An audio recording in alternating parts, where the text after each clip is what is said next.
জানতেন যে উনি ঢাকা 9-এর ভোটার এবং তার জানার কোনো উপায় ছিল না যে সে ঢাকা 9-এর ভোটার না। উনি গিয়ে ওয়েবসাইটে চেক করেছেন, ওনার ভোটার নাম্বারটা পান নাই, এনআইডি যেটা ছিল উনি জানতেন উনি ঢাকা 9-এর ভোটার, সেভাবে তিনি স্বাক্ষর করেছেন। আরেকজন যার ব্যতিক্রম এসেছে, তার কাছে যে হার্ড কপি আছে এনআইডি, সেই এনআইডি ঠিকানা অনুযায়ী উনিও ঢাকা 9-এর ভোটার, কিন্তু নির্বাচন কমিশনের কাছে তথ্য আছে যে তিনি ঢাকা 9-এর ভোটার না, সেটাও তার জানার কোনো উপায় ছিল না।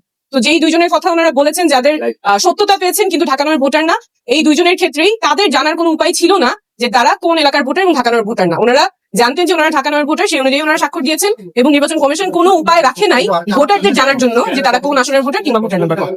আচ্ছা, আপনি তো বলবেন নিশ্চয়ই আপনি করার পরে আপনার দুর্গ ঘোষণা হয় যেটা আপনি এনসিপি থেকে পদত্যাগ করেছেন, আশাবাদী আমাদের সত্যভাবে নির্বাচন যে করছেন বিজয়ী হওয়ার।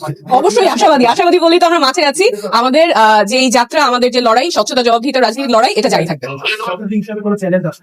অবশ্যই চ্যালেঞ্জ তো আছে, এই যে যেমন আজকে যেটা চ্যালেঞ্জ হলো, আসলে আমাদের তো রাইট টু ইনফরমেশন ওভাবে থাকে না।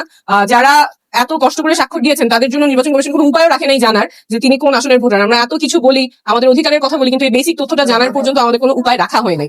অবশ্যই চ্যালেঞ্জ আছে, তার সাথে অনেক পজিটিভও আছে। আমাদের যেহেতু দল থেকে না হয়ে স্বতন্ত্র যাচ্ছি, মানুষ একেবারেই খুব কাছে থেকে অনেক ভালোবাসা দিচ্ছে, তো অবশ্যই পজিটিভও আছে। ঠিক আছে।